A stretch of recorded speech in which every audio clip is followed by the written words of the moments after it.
Show.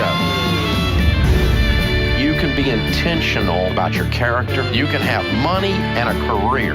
You are the hero in your story.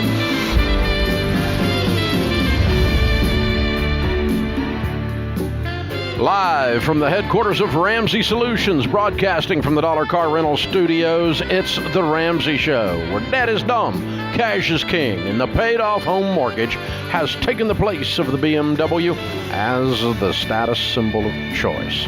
George Camel, Ramsey personality and host of The Fine Print, is my co-host today as we answer your questions about your life and your money. The Fine Print is the podcast with the Ramsey Networks that gets behind the fine print.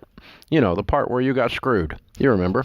And George has been looking into that and making sure we know what all of those are. Season 1 has 10 episodes. Has the 10th one dropped today? Today. Final episode. Final episode. Well, maybe final forever, but maybe just the final of season 1. That's right. So what is the what's the subject today? Here's the title. I didn't get to it this morning. What Robinhood doesn't want you to know about their investing app. Ooh. This is a controversial one. Ooh. But we've seen so many people, they're asking questions going, hey, should I be investing in these apps, doing micro investing, robo investing, DIY investing? And so we looked into it. We talked to some experts. They got in a wee bit of trouble on GameStop. They've been in a lot of trouble lately. They had a giant data breach that we didn't even insert into the podcast. There was so much to cover, we couldn't even cover the data breach side.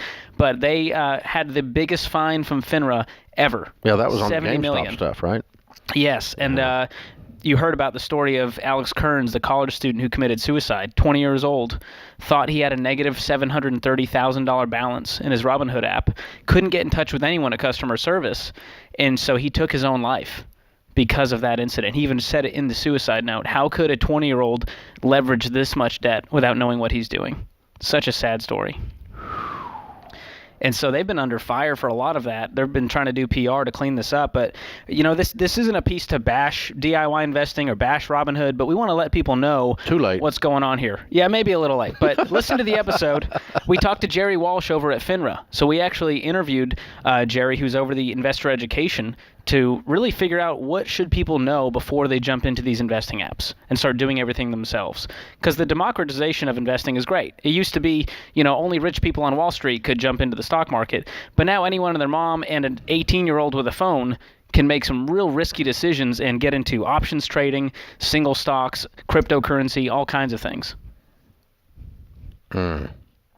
Nothing sounds good here. Robinhood doesn't sound like it stole from the rich and gave to the poor to me.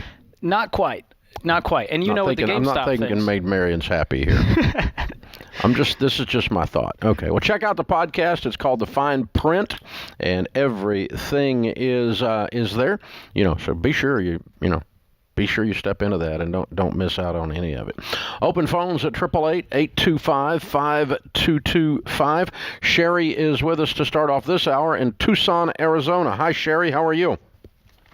Good. How are you today? Better than I deserve. What's up in your world? Okay. I've been listening to you, and what's happening is I started out in my life having the role models of spend, splurge, spend, even if you can't afford it. So I never learned how to do finances correctly. However, I am now 72, divorced, 9 years, have my own home.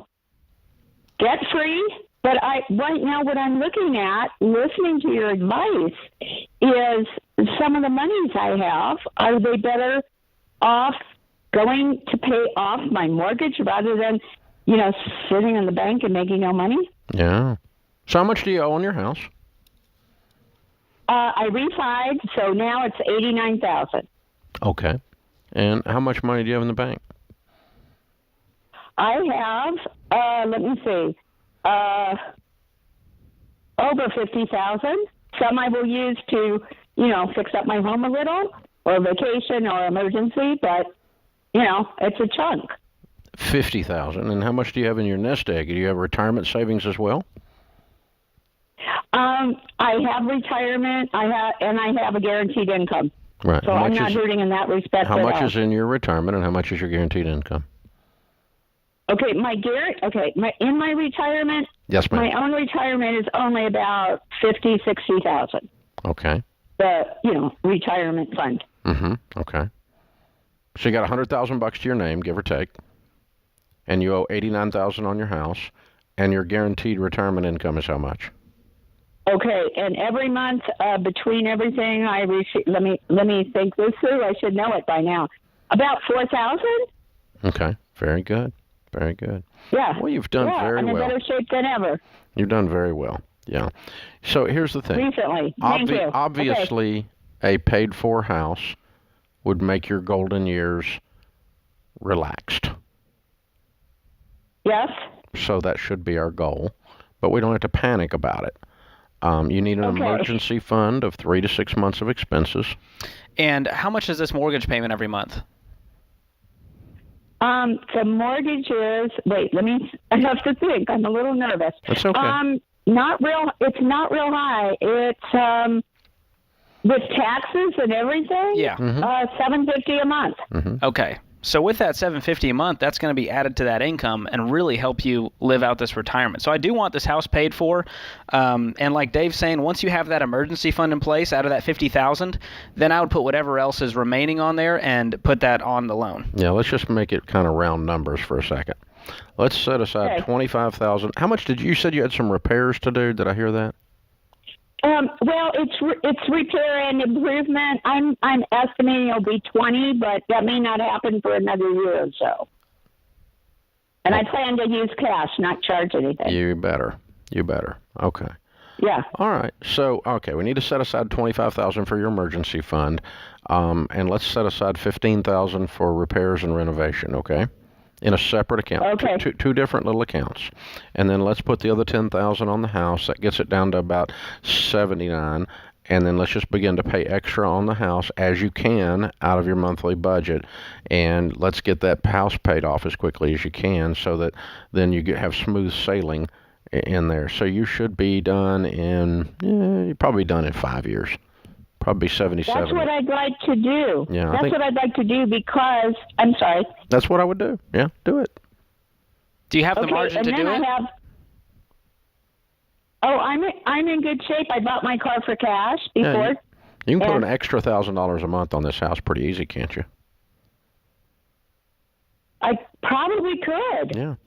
Yeah, and that puts you done in 5 years, with putting 15 or 20,000 out of your current account on there, setting aside 15 for repairs, setting aside 25 for your emergency fund, and there's nothing wrong with this formula. The beautiful thing is, if you're 87 and your house is paid for, if you're 77 and your house is paid for, if you're 27 and your house is paid for, it puts you in a completely different headspace. Your emotions, your spirit, and the arithmetic all changes, and it's called financial peace. 2 words that don't go together, like Fauci math. This is the Ramsey Show.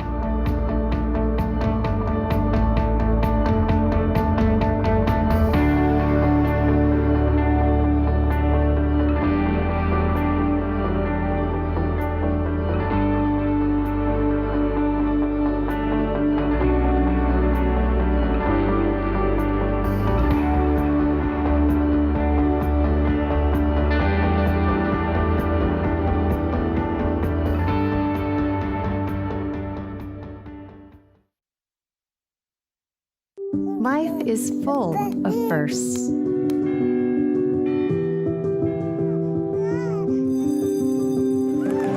As the first and longest-serving Christian health cost-sharing ministry, CHM has shared medical expenses for its members since 1981. We believe you should have the freedom to focus on your health while being supported by a community of believers, giving you the opportunity to create many more firsts.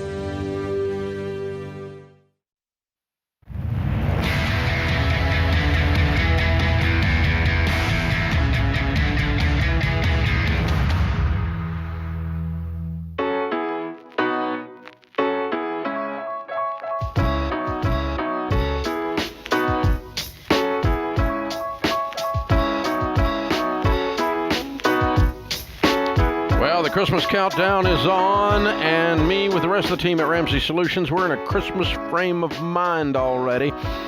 We love Christmas around here. It's become a Christmas tradition to give away a boatload of cash. Every year we celebrate Christmas with our Ramsey Show listeners with our Ramsey Christmas Cash giveaway. Big tradition. This year we're giving away $500 a week. We've already started. And a grand prize of $5,000. You can enter every day to increase your chances of winning. Go to RamseySolutions.com/giveaway. And if you're looking for life-changing gifts for your family and friends, our famous week-long Black Friday sale is here. This week only, get 73% off bestsellers. Makes perfect gifts. Oh, books are great stocking stuffers. And we got gifts for him, gifts for her, gifts for kids. Check it all out. The life-changing book that's sold so many copies, The Total Money Makeover, is only $20.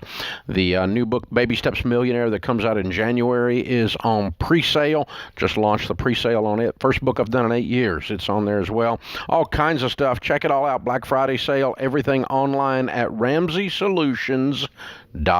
RamseySolutions.com. All right, open phones at 888-825-5225. Solomon is with us. Solomon is in New York City. If I were to push the right button, I would be talking to Solomon. There we go. Hey, Solomon, what's up? Hey, Dave. How you doing? Better than I deserve, man. How can we help? So I've two questions. One of them kind of runs into the other. But basically, I started seeing your videos on YouTube, and I'm 18 years old, and I read the Total Money Makeover, and I have $1,000 saved. So I'm just wondering what should my baby steps look like if I'm starting with no debt and no experience? Well, you got a good early start, my brother. I'm glad you called. So, Thank you, I appreciate it. Solomon, you're 18 and you have no debt, and you're wondering what the next step is after this baby step 1 that you're at. That's right. Okay. Well, the next step for you would be baby step 3 because you're out of consumer debt. So we want you to fully fund that emergency fund that you've started. And so whatever 3 to 6 months of expenses looks like for you, I want you to save that up as quickly as possible before we ever get to any kind of investing. Yeah. Are you living at home still? Yeah. Cool. Okay. And what are you doing for a living? I'm actually still in school, Okay. but I'm not going into debt for it. Awesome. Okay. What are you studying? I'm still in rabbinical. Wonderful. Okay. Good for you. Good for you. Well, here's what I would do if I were in your shoes. I would just pile up as much cash as I can pile up until graduation. When will you graduate? The end of this year, God willing. Oh, wow. Wonderful. Okay. And then you will move into what is your next step in your career then? I'm actually not sure. It's not a clearly defined system. I might move home and get a job, and then I can start really piling up stuff. But I'm not exactly sure. Okay. All right. So you don't, when you graduate from rabbinical school, you don't automatically move into a paid rabbi position then. I don't know how this works, so I'm asking because I'm... No, that's right. Okay. So you would go get a job in the mainstream and then move into your rabbinical studies and ministry later on. Is that right? Right. Okay. All right, cool. So what are you going to do for a living after you graduate, do you think? Oh, I mean, I have a couple friends who own these like companies in different industries, and I'm just like, I guess I'm gonna try around and trying to get some experience. That's good. Okay, great. Well, what I would do is this: this next 24 to 36 months is going to be highly transitional. You're going to be moving. You're going to be taking on new jobs. You might be setting up your first apartment with furniture and hooking up cable or whatever, the internet, whatever you're going to do, however you're going to live. And because of all of that transition and because you're still very young in the process, it's fine to just have a huge pile of cash. Like, for instance, if you had $50,000 cash saved, I wouldn't be mad at you. I don't want it invested at this stage. I want you to get settled and steady in your income before you start worrying about your investments. And but right now, just a big old pile of cash. It's like grease in the gears, man. It'll just cause stuff to happen. And if the more money you have piled up, the less desperate you are to get a job. And so you don't take the wrong job with the wrong people, the toxic environment, or a thing you hate doing just because it looks like it might make you money. And instead, you can get into something that's a true act of service that follows in the rabbinical mindset and can move you out in that direction. So yeah, just give yourself this pad between all of the garbage out there and life, called life, and that pad is called money. So just a big old pile of cash, and then, when you're 23, 22, and you kind of got a rhythm to your income, then you start worrying about investing and start thinking about buying homes and those kinds of things. But right now, let's just see how much cash you can pile up. Yeah, I remember being 18, and Solomon's got so much wisdom for an 18-year-old to even be asking these kinds of questions. He has the name. Solomon, wisdom. I didn't even put two and two together. Look at that. But I remember being 18. I thought you were playing on that. I'm not that smart. But at 18, I was living at home, and I was spending every paycheck I got, and it was gone. And I wish I had the wisdom to go, hey, what if I could save this so that as I step into adulthood, I've got a pile of money instead of a pile of debt and stress. Wouldn't you love to have a rabbi named Solomon? That's amazing. This would be pretty cool right here. This is destiny. All right. Aaron is with us. Aaron's in Lexington. Hi, Aaron. How are you? Good, Dave. How are you? Better than I deserve. What's up? I had to hear you say that. That's the only reason I asked. Hey, I want to keep it brief. I know you want everybody to do the same. I have a tricky situation. Everyone does. Me and my wife are going to get a home in the next couple months. We've been living in my brother's basement. We've paid off every debt except her student loan and her car. But the tricky thing is my mother is going to probably be moving in with us. She has a home now, but she's going to sell her home, live with us. The good part of that is she's going to probably purchase 25% of the home where she's going to be living with us. She's going to sell hers. The tricky part to this situation is that my aunt, her sister, is in charge of her estate, has been since my grandfather died. My grandfather knew she was terrible with money, and she is. So his will, he put that he wanted my aunt to be in charge so that she didn't burn through her estate. But the only problem is my aunt has never, ever once told my mom or me or my brother how much she got. She's never told us anything. This has been 9 years now. She's being very difficult with the fact that now we're going to have my mother move in. She's asking all kinds of questions. She's like, to be honest, she's coming across as if she doesn't want her to, kind of, because she's going to have to tell us some answers as to what's going on. She's told my mom just last Christmas, she told my mother that she was nearly out of money and was going to have to figure out what we're going to do with her because she's almost out. And now we brought up the proposition she's going to move with us. And now she all of a sudden what's your household income? My household income is about $7,500 a month. Okay. You're not going to like my answer much. Well, I probably not. Okay. You shouldn't do any of this. Okay. Number one, you're broke and in debt. You don't need to be buying a house. Number two, you don't let someone who you have absolutely no idea what's going on with their finances and you've got all this conflict going on, own 25% of the house you're going to own with your wife. This is a recipe for marital discord. Okay. You ain't seem pissed off till you seem pissed off like your wife's going to be when this story ends. Right. Bad idea, dude. You're putting a lot of hot sauce in the chili, man. You is asking for it. Okay? Well, what about, is there anything we can do? I think your mom needs to stand on her own somewhere and be taken care of by your aunt until your aunt decides that she wants to come clean with the finances. You don't need to buy a house anyway for your mom, and you don't need to buy a house with your mom, even after you're in good shape financially. If you want to let her live with you as a tenant, that's fine, but you need to buy your own house after you're out of debt and not before. If your aunt won't come clean with what's going on, you can hire an attorney, drag her before the judge, and have the judge do a full audit on the finances and expose them to the family, and maybe remove her as power of attorney. Sounds like that is what needs to happen, by the way, because Barney Fife, your aunt, is out of control. But that's a side issue. That's not when she owns 25% of your house.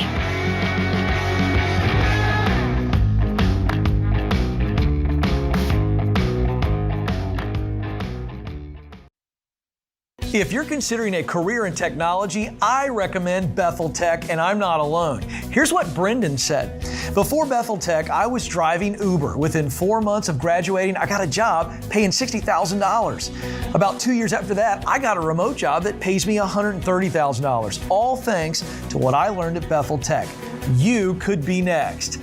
Get started today at betheltech.net and get $1,000 to $2,500 off of your tuition. Again, it's betheltech.net/Ken Coleman.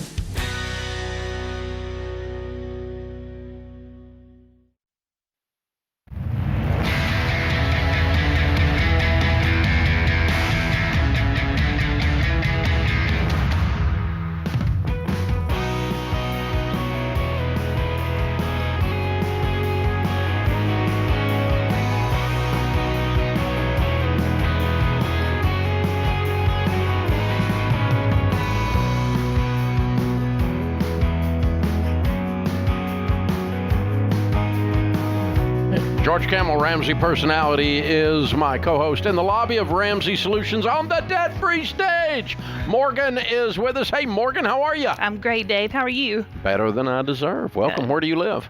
I live outside of Greensboro, North Carolina. Oh, okay. Nice trip over the mountains this time of year to come see us. Sure was. Good to have you. And how much debt have you paid off? I paid off $62,710. Way to go. And your range of income during that time? Started at about $55,000, and this year will be about $78,000. Cool. And I skipped over. How long did that take? 23 months. 23. Way to Yes, go. sir.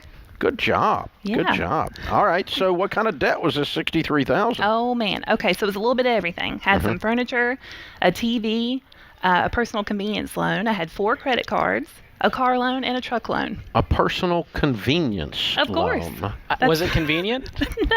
It was convenient till she got it, and then it wasn't convenient anymore. Exactly. That's how it works. That's a nice brand. I like that brand. Yeah, it's our Makes credit it union. sound so innocuous. Of course. So you were kind of normal. You borrowed on Very. everything. I did. How old Yeah. are you? 32. Okay. And so you started this journey when you were 30. Yes. And you looked Sure up and did. said, Yeah. all right, so how'd you get connected to Ramsey? And tell us your story. Sure. Well, I'll have to go a few months before I started. I got my dream job at a company I had tried to get onto for a long time, several years, and with that came a pay increase. And so I thought that was the key. That fixes it. That's That right. fixes it, that yeah. fixes everything. But I wasn't budgeting correctly. And I was spreading all of my extra income across all my debts, so I wasn't making any progress. And so my dad had mentioned Dave Ramsey, and I should check him out, but I didn't, of course. And then one day I was on LinkedIn, and I saw a post about how a guy paid off all his student loans using the debt snowball and the baby steps, and I was like, there's that Dave Ramsey name again. There he is. And so I researched it and dug in, and I bought the Total Money Makeover. And that was actually the last thing I bought on my Amazon credit card. So, isn't that lovely? A curse on the book. Exactly. But hey, you got 5% off, right? You know it. Shut up, George. There we go.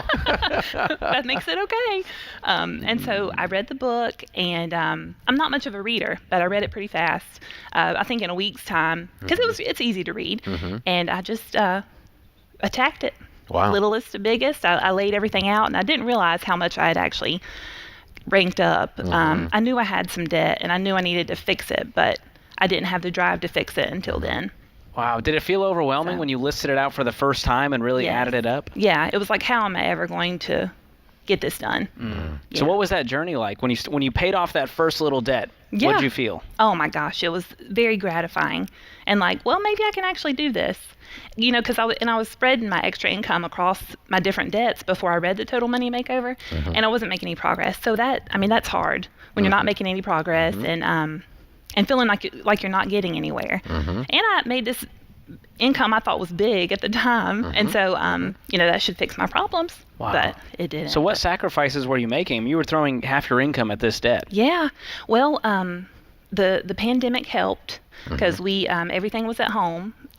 So we did a lot of cooking and eating at home, my son and I, and we actually turned down a trip to Disney World this year, a free stay at Disney World. So we made some There's no sacrifices. such thing. Exactly. And I knew that going into it. Exactly. It's a trap. You walk through the gate, they got you. They do. Was that a And they timeshare know it. presentation by any chance? Well, I think my aunt and uncle have a timeshare, so. Yeah, so that was how we were going to stay. But anyway. Wow. Yeah. Good for Very you impressive. guys. Well done. I'm proud of you. Thank you. Me too. So I'm guessing your dad was cheering you along. He was. Who were your other cheerleaders? Well, my family, for sure, and my son. Okay, and some of them came with you to cheer you on today? They did. They absolutely Who came did. with you? So that's my boyfriend, Micah, my son, Zeke, my mom, Lisa, and then my sister-in-law and her son, Oh, wow. Lane and Lucas. It's a good Nashville trip. That's right. Yeah. We've had some fun. So what do you tell people the key to getting out of debt is? You did it in 23 months. When you start, Yeah. it's overwhelming. You got your is. stomach in your throat. You can't breathe, and then you pay off the little one, and well, maybe I can do this, and then the next one, maybe I can do, this is going to work. Yeah, this is going to work. Exactly. So what's the key to getting out of debt? The key is really just to stick to the plan. Don't try to cut any corners or make it work with your situation. Like, just follow the plan. It's simple. It's hard, but it's simple. So I think that's the key, is just sticking to it. You know, some of the most profound, life-changing things in the world are easy to understand and hard to do. Absolutely. Love your neighbor. Yep. Yeah, but he's a jerk. Exactly. How is that possible? I get the idea, but Exactly. which neighbor can I pick? Yeah, It's like, yeah. I want to modify the plan. Yeah, everybody wants to ish.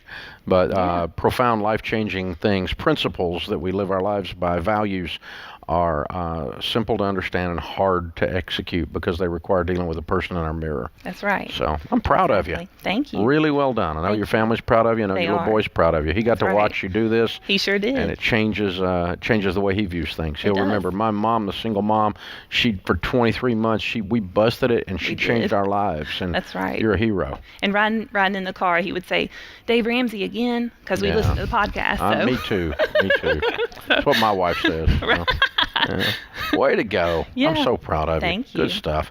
We got a copy of The Legacy Journey for you. That's the next chapter in your story as you're on your way to being a baby steps millionaire. Yeah. And a copy of the Total Money Makeover for you to give away. Start someone's journey the way yours got started. That same exact book. That's right. So Thank you so very much. cool. Very, very, very well done. Thank All right, you you. want to get Zeke up in Yep. the debt-free I sure screen do. picture here? Let's do that. he's excited. How old is Zeke again? He's 7. 7. Yeah. A good-looking young man. Yes, he is. All right, Zeke and Morgan from Greensboro, North Carolina, $63,000 paid off, 23 months, making 55 to 78.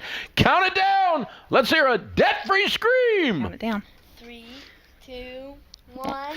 We're debt free! I love it. Woo! That's awesome. He gets to use his outdoor voice inside. That's why it. he's so excited. That's fun. Good for Zeke. Well he done. likes Dave Ramsey now. Very well done. Well, for the next few minutes, and then after that. But yeah. Oh, that's awesome. You know, what's interesting is all these years of doing this, there's every demographic, race, creed, color, marital status, income, background, region has stood on that stage and done their debt-free scream. There's no correlation to any of like how you were brought up, whether you're married, whether you're single mom, whether you're make $100,000 a year, whether you make $40,000 a year, whether you make $55,000 to $78,000 a year. The only correlation that I've ever been able to see across all of the data that's walked across those stages in front of me over 30 years is that they decided they could. That's a good observation. I mean, here's a single mom. I mean, you know how tough single moms got it? I mean, that's tough. They got a lot. They got to do everything by themselves. And she's got a good family support system around her and other things. And obviously, she's a very whole person talking to her. I mean, she's very well-rounded, very bright, very wise. But it's a tough gig. And yet she paid off $63,000 in 23 months. And I got people completely healthy marriages making $120,000, and Dave Ramsey's not realistic. Well, kiss my butt. Let me just tell you about Dave Ramsey being realistic. Let me just tell you, her name's Morgan, and she just did it and made you look bad. She just completely shamed you. No excuses. Yeah. And she could have had him because she's doing a lot. There's so many reasons she could have gone, well, the debt can wait. Everybody's got a dad blame excuse not to win until they go win. Everybody's got a dadgum excuse till your butt gets on fire and you say, that's it, I'm done. I'm not living like this anymore. I've had it. And that's the demographic that changes their life. Is you just light yourself on fire and see who wants to come see the fire. You know, I mean, let's get it. Let's get it. Put Let's on a get show. it. And then people say, well, then they criticize the fire. Meanwhile, you're changing your whole life and Zeke's family tree. Mic drop, baby. Well done. There it is. This is The Ramsey Show.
George Camel Ramsey Personality is my co-host today as we talk to you about your life and your money. It's common sense for your dollars and cents. Jeremy is in Evansville, Indiana. Hi, Jeremy. How are you?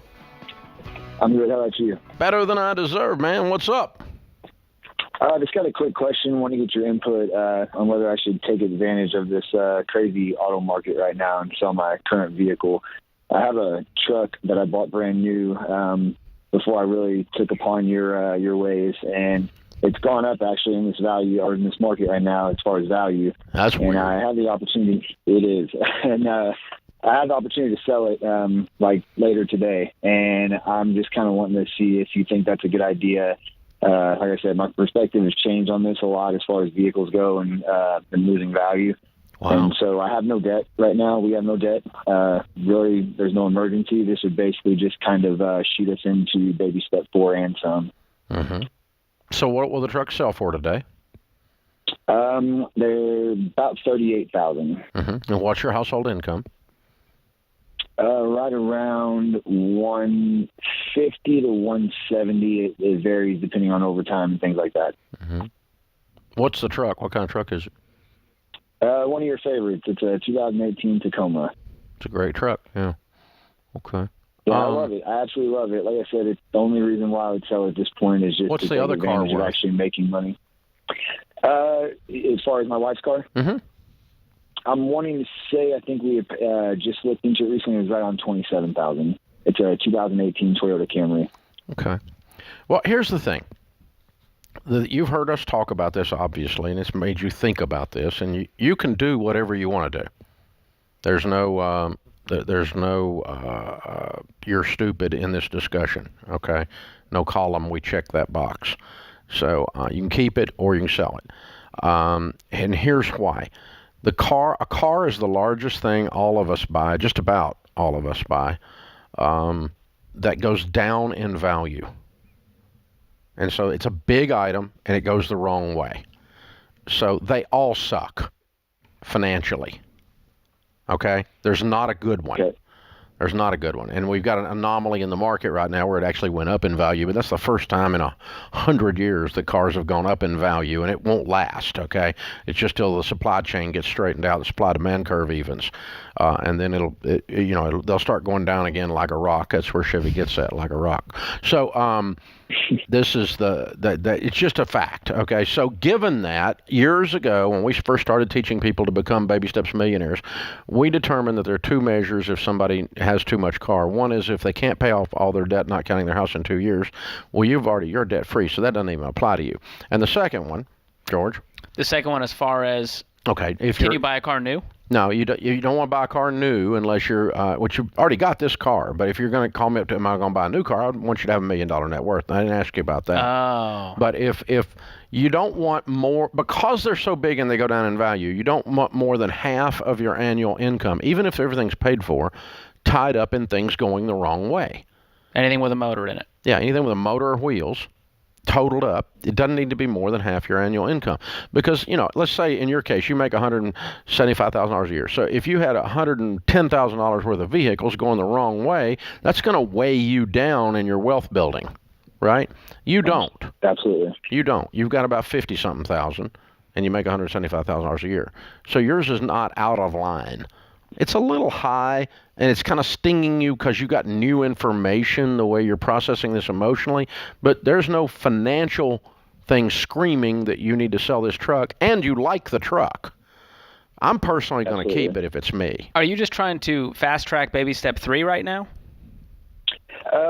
We're pretty much good on baby step 3, so it kind of like just launch us fully into baby step 4. And the other part of this, too, to kind of throw in the equation is I'm a police officer, so I actually have a take-home car, and that's what I drive 95% of the time. So this truck just sits in the garage, and I'm, normally I just feel like I'm sitting there watching it go down in value while I never use it. And so if I did this, it would be basically to kind of let the market calm back down and then find a better deal on a used car that I'd still be pretty happy with. And well, you can do that. That's not an unwise thing. It's not an unwise thing. And so, this is get out while the getting's good kind of thing. I'm with you.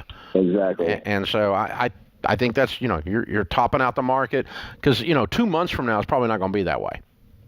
This is probably your one shot at pulling this deal off.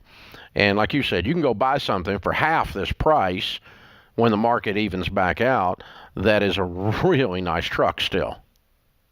Absolutely. Especially for a driveway sitter. Exactly.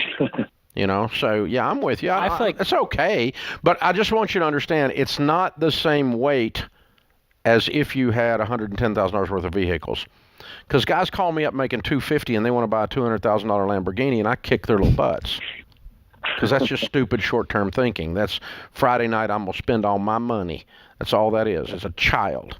And you're not doing that. You're doing the opposite of that. So I wanted to talk through the critical thinking of this. But I agree with you. I think I'd do what you're doing if I woke up in your shoes.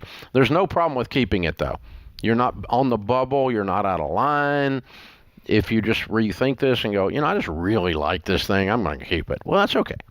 But if you wanted to get out and come up with something 6 months from now that was half the price and still a really nice vehicle, this is the month to do it. Because it could last 2 more months, but I don't think it's going to last 6 more months. I'm positive as I can be about anything, that it's not going to last 6 more months. But George. What's that? That there's only 2 people that can keep their jobs and be wrong all the time. Weather forecasters and economists. That's good. I should have chose a different career path. That's good. Well, and apparently mathematicians in the medical profession, too. That's another one. But, you can keep their jobs and be wrong all the time. But other than that, the rest of us have to be right most of the time. So I'm actually guessing, but I'm looking at supply-demand curves. I'm looking at what's settling out. I'm watching these supply chains smooth out, and I'm watching some of the tsunami following the pandemic. See, we shut down the whole freaking economy. That was an earthquake. Following an earthquake at sea, there's always a tsunami. And then we have this tsunami hit, which is all this labor disruption, the supply chain disruption, the supply-demand disruption. And so there's a shortage on everything, which immediately drives the price artificially up. And so all this hyperinflation you're seeing, you can blame Joe Biden if you want to, but you'd be wrong. I'm not a Joe Biden fan, but he didn't cause this. Pandemic shutdown caused this. And everybody freaking out, shutting down the whole freaking world caused this. And the economic disruption that we chose when we chose to quarantine the entire world, that's what caused this. And so if you want to blame something, that's what you blame. Now, there is one thing you can blame Joe Biden for on the prices, no doubt about it, and that's gas prices. Because he keeps tinkering with all the energy policy, and he's screwing with it, and he put OPEC back in charge, and that's going to drive prices to double. So you got double at your gas pump. That is his fault. But the other economic stuff is not, you can try to blame it on him if you want. It may affect fall elections, but it's not his fault. It's the tsunami following this stuff. And that's what we're all experiencing right now. And so lumber prices are through the roof, or whatever, housing prices, and there's a shortage, and everybody's running around buying up everything. And Christmas is going to be horrible because we're not going to be able to get our little jungle gym thing or whatever it is you're supposed to get. There's a lot of just fear, and people are freaking out about inflation. And I think the best thing you can do is to do the baby steps. Get out of debt. I was 22 years old in 1982 when Carter went out. And I walked through my teenage years with gas prices and gas lines and shortages and real inflation that went on for a decade that was double digits. Wow. 10% a year, steady. That's inflation to be afraid of. Inflation that spiked temporarily, brought on by this supply-demand curve screw up out there, is not something I'm panicking about. But if I thought these guys were doing monetary policy that was, driving inflation, now obviously they're spending money like they're in Congress up there, and so that's going to hurt it too. That's going to slow the recovery from this down, the recovery of this, because you print money like that. But that's also not what's causing it, because that money's not been injected into the economy yet. So it's just the perception of that that's blowing everybody's mind. And then you politicize it and want to argue about it, then you go bananas. Makes for a better headline. Well, and you lose all your critical thinking skills when you start talking politics. So just melt down, all in the name of what you supposedly believe. This is The Ramsey Show.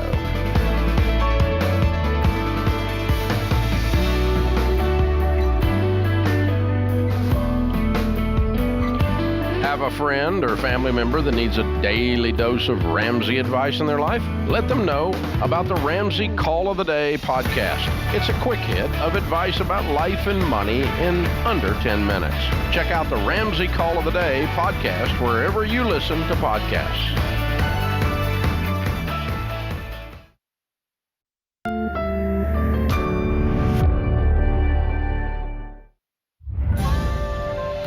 This is The Ramsey Show. You can be intentional about your character. You can have money and a career.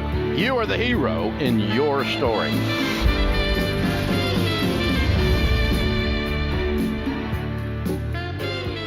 Live from the headquarters of Ramsey Solutions, broadcasting from the Dollar Car Rental Studios, it's The Ramsey Show, where debt is dumb, cash is king, and the paid-off home mortgage has taken the place of the BMW as the status symbol of choice. I'm Dave Ramsey, your host. George Camel, Ramsey Personality, is my co-host today. We're here to answer your questions about your life and your money. Open phones at 888-825-5225. That's 888-825-5225. The last episode of Season 1 for the Fine Print, our expose on all things that screw you through fine print, is out with George Camel. And it's absolutely incredible. The last episode drops today, so be sure and check that out. It's a Ramsey Networks production, and George and his team have done a fabulous job putting these together. Colin is with us in Charlottesville, Virginia, to start this hour. Hey, Colin, how are you? Oh, I'm doing well, sir. How are you? Better than I deserve. What's up? Awesome. Well, so I've been lucky enough for the past 11 years to have been married to a financial peace baby. But in my stubbornness, I've been unlucky enough to not listen to her. Thankfully, we are out of debt. We're actually in baby step 4 and partway into 5. But I was curious to know, my employer just this year started offering Roth 401k as one of our benefits, along with the traditional. And they match 5% of my pay in the traditional, and then sometime next year they're supposed to give us an option to either maintain our cash balance pension or turn that off, and then they'll give us 2% into the Roth as long as we match it. And currently I'm putting in 10% into the Roth and the 5% that they match into the traditional. And I just wanted to know your thoughts on that. The only way you can take a match is traditional. You don't have a choice in that. No, absolutely. So the match is a 5% traditional. That's what the law says. And then the new 2%, when you turn off the pension next year, will be traditional as well. Now, you can roll it to a Roth each year. So I take my match. I match myself. I own the company. It's kind of stupid. But I match myself. And then I roll my match after the first of the year every year into the Roth and pay the taxes on it. So it will keep going. But my house is paid for. You're in baby step 4, 5, 6. You wouldn't do that. You would just take the match and take the Roth. Yeah. So you're not investing a full 15% right now? No, I am. I have 10% going into the Roth right now, and then I'm putting in 5 into the traditional, which they're also matching. So you total don't need to be. 20%. They'll match in the Roth. Yeah, you don't need to be doing the 5%. You can do that in the Roth, and they'll match the 5%, but it'll go to the traditional side. So the way it reads, and when I spoke to my HR department, they said they're not going to match our 5% unless we put it into traditional. That doesn't make sense. And then I think you misunderstood. And then they said that, they called me on the phone and I asked very, very clearly, and they also followed me up with an email in print that said the same thing. I would go into your 401k and check the actual balances and see what's adding up there. But because I do 15% here at Ramsey into our Roth 401k, and they still match, and it goes to traditional side. The match has to be in traditional, but the amount you get matched on does not have to be in a traditional by law. Now, they could have that as a regulation or a rule within their own 401k at your company, but I will tell you, in all my years of doing this, that's the first time I've ever heard of that. That's why I think you've misunderstood. That's very weird. That's what I was... It's weird. I thought it was weird too. It's of no benefit to them at all. Yeah, pretty much none. And that's what's crazy is that when I double checked on the 2% that they said they were going to match to the Roth, as long as we turn off the cash balance pension, and they double verified that was correct as well. Because I thought the same thing. You can only match into traditional. So yeah, I don't know. The match that they give you, that money has to be traditional. The money you're putting in that they are matching, again, can be Roth by law. Now, whether or not they are allowing that, I'm not sure they can even do what you're describing by law. So I really do think that this is confused. I think you guys, either your HR person has got it wrong or you've misunderstood what they're saying. The 5% that they give you, the 2% that they give you as a match has to be in the traditional. It can be matching, however, what is in the Roth. And I don't even think they've got the right to do it otherwise. I think once I say I match something as the employer, I have to match either Roth or traditional, whatever you put in. Now, the portion that I match with, again, goes into traditional, so to be very clear. But anyway, check on that, and that's what you should do. You should be putting 15% of your income away, as much of it in Roth as you can, that you get the match. Always get all the match. And yes, if they give you 2% extra for dropping the other thing, I'm probably dropping the other thing. You can run some math on what it's worth. We don't know what it's worth in this discussion today, but most of the time where you can control your money, instead of it being in a pension, you're going to make more, and it doesn't die when you die. Pensions die with you. And this money, as it piles up, is your money at death, and it's left to your family, your beneficiary on your 401k. Dave, we get this question a lot of, if my employer matches, do I still do the 15%? Where do you stand as far as... Well, answer it. Tell them what to do. So, as far as I know, if you've got a mandatory contribution from your own paycheck, you say you can count that at about half. If it's mandatory. If it's mandatory from your own paycheck. And if you don't control what it's going into, that's different. But in a 401k, you control it. You control what it's going into. But this is something like a state pension plan or a state plan of some kind. Most of the time that's where it is. Sometimes it's a large union thing or something like that. There is a railroad. There's some of that where you have a mandatory 7% that they're taking out of your check, and you don't even control what it goes into. In that case, I wouldn't count all of it. But the matching portion doesn't count towards the 15%. That's icing on the cake. That's just icing. That's just extra money. Oh, darn. I hate it when I have more money at retirement. I hate it when that happens. So 15% of your income out of your pocket should go at baby step 4 into retirement planning. That's household income. Now, you and your wife, you and your husband add your money together. 15% of that figure should be going first to get all the matches you can get, second to all the Roth you can get, and third and lastly, only then do you do traditional if you have to. And if you don't have a Roth 401k option, you say, let's go over to the Roth IRA. Exactly. If you're eligible for that. Get all the Roth you can get. Get all the Roth you can get, because that's tax-free, but 100% return on your money with a match, even if you got to pay taxes on it, nets out more than tax-free nets out. So you take the match always first, and then Roth from there, all you can do. And that's, so it's rock, paper, scissors. Match beats Roth, beats traditional. That's all you got to remember. Right down the line, and that'll work. George Camel, Ramsey Personality, is my co-host today. This is The Ramsey Show.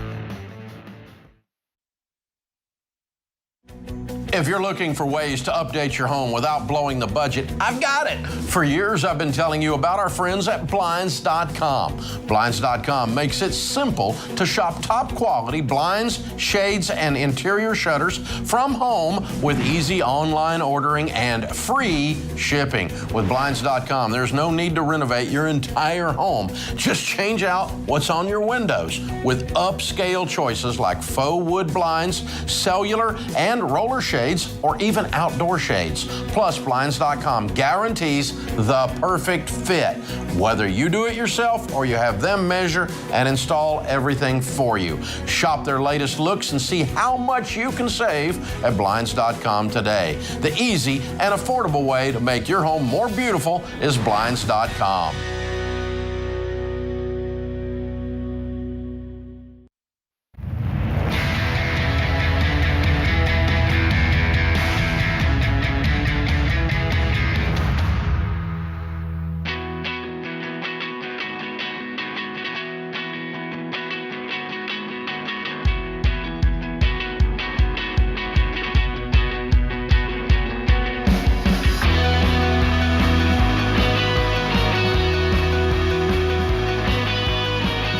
When it comes to building wealth, most people have been sold the lie that they need a massive income or a huge inheritance to even have a shot at becoming a millionaire. That's not true. Over the past 30 years, countless people have built incredible wealth by following the baby steps. And we call those folks baby steps millionaires. And here's what I really want you to hear. You can do exactly what they did. And everything you need to make it happen is in the Best Year Ever bundle. It's just what you need to start building the right habits this year for your journey to millionaire status. You get a copy of the brand new book, Baby Steps Millionaires. Comes out, of course, January the 11th. Gives you the clear, practical steps that lead to $1 million net worth. You also get Financial Peace University and Every Dollar as a part of a Ramsey Plus membership, the premium version of Every Dollar. So you're going to have the best budgeting tool, the best financial class, and the brand new book to get you there. When you use these tools and follow these principles, you will pay off all of your debt, build wealth, and yes, even become a millionaire. Get the Best Year Ever bundle by visiting RamseySolutions.com/best. This is The Ramsey Show. Thank you for being with us. George Camel, Ramsey Personality, is my co-host. Open phones at 888-825-5225. Randy is with us in Alberta, Canada. Or Edmonton, Alberta. I'm sorry. It is Alberta, Canada. How can we help, Randy? Hey, George and Dave. It's a pleasure to talk to you guys. You too. What's up? So I'm discovered your program back in January, and I've paid off about $70,000 in debt already. I should be debt-free March 1st. But I do have a rental I own with my mother. We're 50-50 partners on it. And just curious whether I should be adding that into my debt snowball, or should I maybe look at selling. Mom's good either way. The partnership's going really great. She supports me in my financial journey, so either way would work for her. Just wanted to get your thoughts on that. You own the home you live in? Yes, I own the home I live in. And is it paid off? Yeah. No. Sorry, when I say debt-free in by March, it means... That's fine. So how much do you owe on your home? My home, I owe $245,000. And how much equity is in the rental? Equity in the rental is about $60,000. So you get $30,000 each if you sold it? Correct. How's the market there? Market with COVID, it actually went down quite a bit. It's slowly coming back. it's not where it should be yet, but it's getting better all the time. The economy's picking up here, so definitely not red hot, though. Okay. Well, in general, I'm going to move you out of that, but over time, I'm not in a hurry. If it takes you 2 years or 3 years and you want to kind of ride this economy back up, because a lot of areas in North America, of course, are white hot real estate. You're quite the opposite. You're kind of cooled off, it sounds like. And so, I might ride that a little bit. There's nothing panicking here, but in general, if you didn't own the rental while you've got debt on your home, I wouldn't take money out of your pocket to go buy a rental. Instead, I would pay it down on your home. And so in this case, I would reverse the process if that's what was going on. But I'm not in a hurry to do it. I don't know. You got any thoughts on that? Yeah. I mean, you have 70. How much debt do you have left other than these 2 mortgages? $27,000. And what's your household income? 110. I missed that. Okay. I'd sell it now. So you could clear your consumer debt if you sold this, it sounds like. Immediately. Yeah, that's what I would do. I missed that you had consumer debt. Somehow I heard you were debt-free except your house. I goofed. You said you're debt-free March 1st? March 1st is my debt-free, with the consumer debt. At this point. Correct. Yeah, I mean, I don't know how much more the housing market will increase, if it's going to skyrocket, but I'd want to be debt-free sooner than March 1st if you can just do it in one fell swoop here and get out of the situation with Mom and owning the house. Yeah. Yeah, I'm not upset about Mom at this stage of the game. I'm not upset about the rental, but I do want that personal debt cleared, and then let's just turn around and attack the house. Yeah, I think you did this out of order, and so I would undo it now. Go ahead and sell it now. I mean, you'll sell it right this second, but sometime right after the first of the year, let's put it on the market, make a move on it, get your debts all cleaned up, and move on. Yeah, that's what I would do. I missed that. Good catch. That's what I'm here for. That's what you got my back. Rick is in Boise. Hi, Rick. How are you? I'm great. How are you guys? Better than I deserve. What's up? Well, I need some advice on my particular financial situation. Just to give you a little background, I'm 60. I will be 65 this spring, and I am debt-free with the exception of my home. And I have virtually nothing saved. I've been kind of a small business owner all my life and entrepreneur. So I've not been lucky enough to really have had extra money to save. However, that has kind of changed here in the last couple of years. I have a business that is doing very well comparative to my history. And so although I don't have anything saved, I have income. And I'm wondering what you think I should do with the income that I have coming in. It's way more than I have a very simple life, so I have a lot of disposable extra income right now. What should I do? What is this income? It's my self-employment income. I know how much? Company. Oh, how much? About $150,000. Okay. A year. What's it take you to live? About 50. Okay, so you can bank 100. Pretty darn close, yes. And you said your house is paid for or not? No, I own $200,000 on my home. Okay, all right. Well, I would be banking a big chunk of this. I'd be banking 15% of your household income. That's $30,000 roughly. Let's go ahead and round it up to 30. Make it a little more. Make it 20%, and then I'd throw the rest of it at the house till the house is paid off. And the house is paid for. I bank $100 a year. How long can you keep working at this rate? My goal is I want to work until I'm 70. I'm pretty healthy, so I don't see any issues with that. God willing.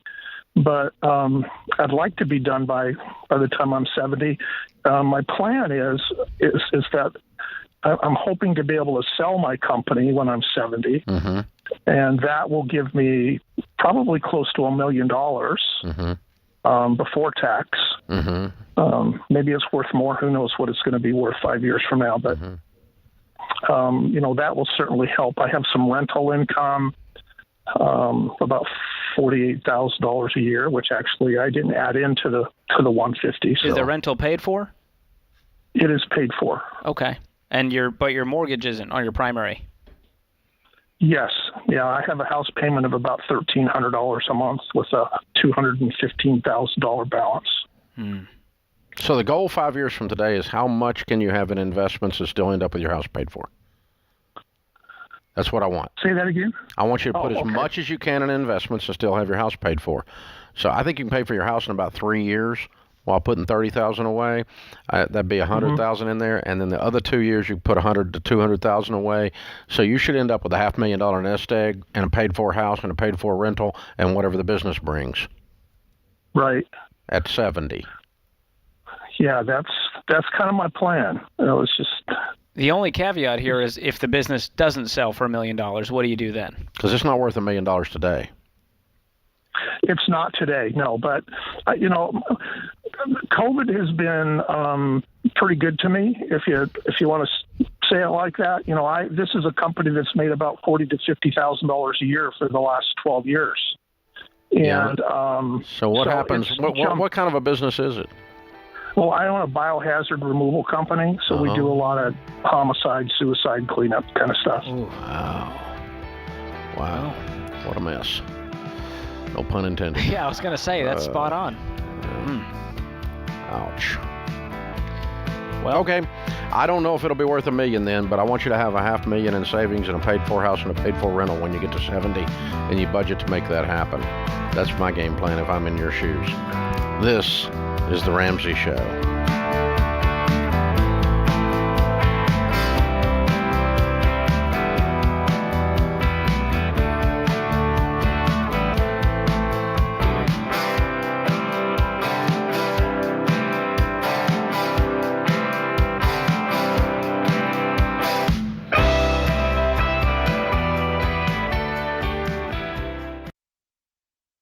If you're ready to get out there and find a job you love, then you need to hear this.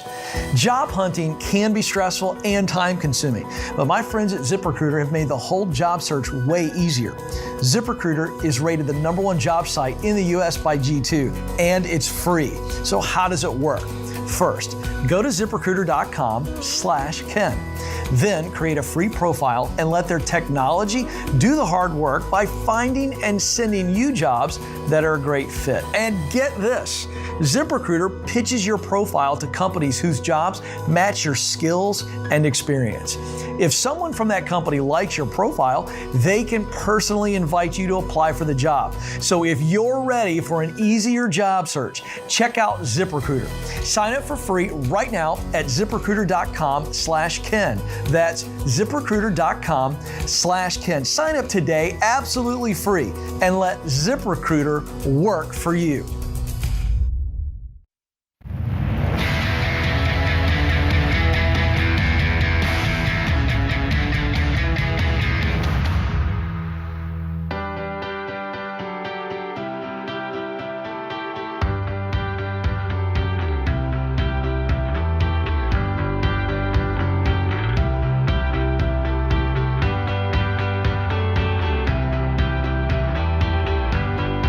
In the lobby of Ramsey Solutions on the debt-free stage, Richard and Jennifer are with us. Hey, guys, how are you? Good. How are you?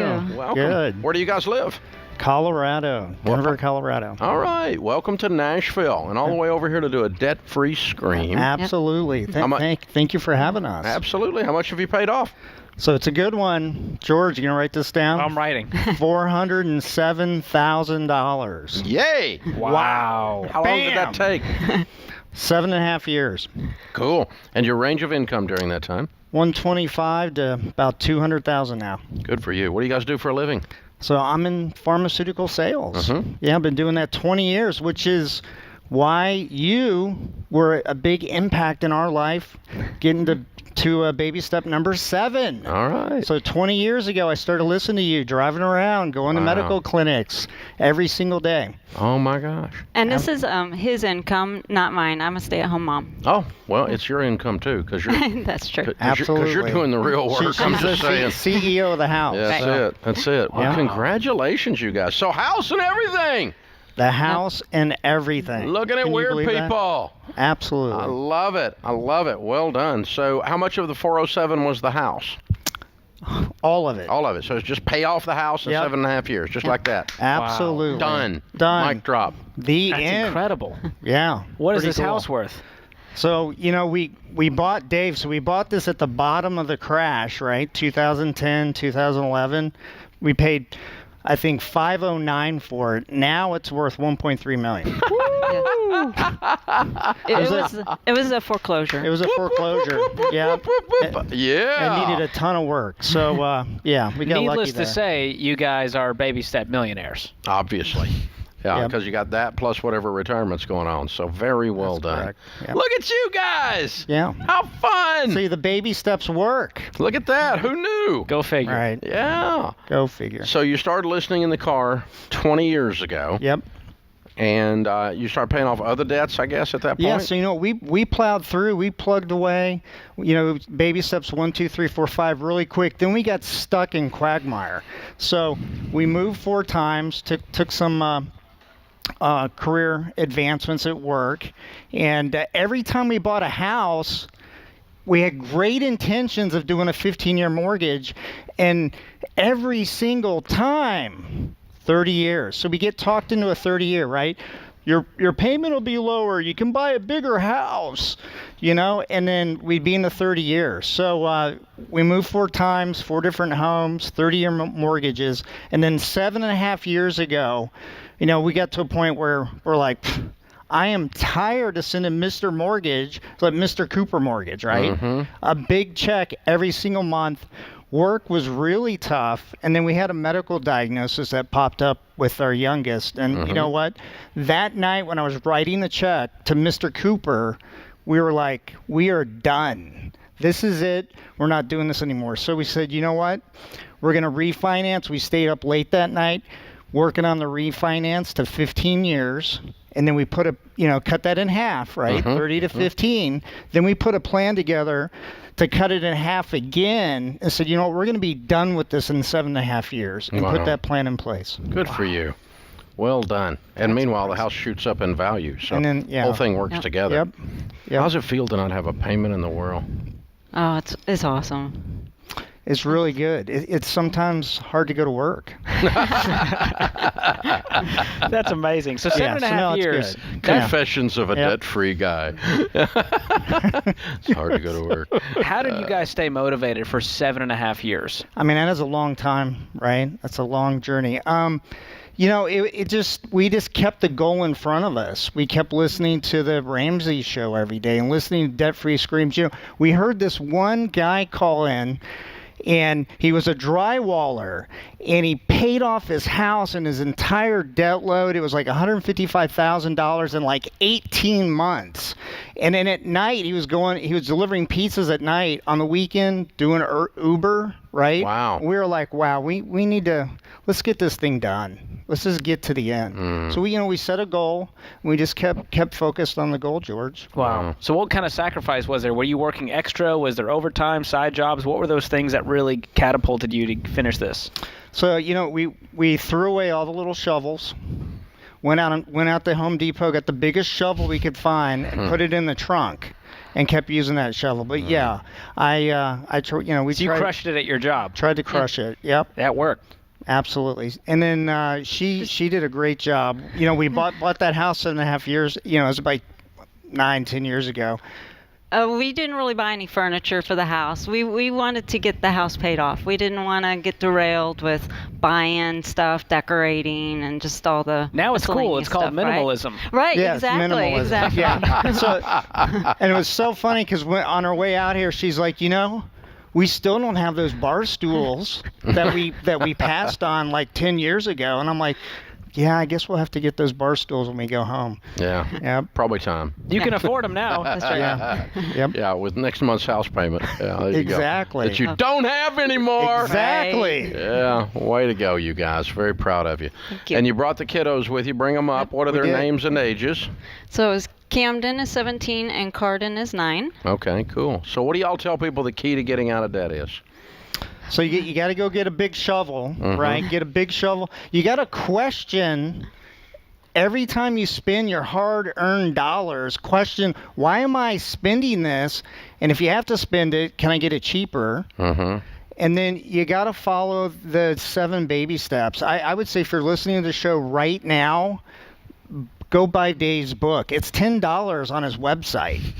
and it will change your life. But you've got to take action today. Right now, this second, I wouldn't wait. I would write it down. I jump on Amazon and buy the book right now, or go to the website. Well, thank you, brother. We appreciate you selling books for us. Good stuff.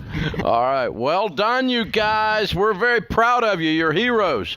House and everything. House is worth 1.3, making $200 a year. Ooh. Life is good at Richard and Jennifer's home. Well done, well done, well done. All right. All right. $407,000 paid off in 7.5 years, making $125 to $200. Richard, Jennifer, Camden, and Carden. Count it down. Let's hear a debt-free scream. 3, 2, 1. We're debt-free! Yes!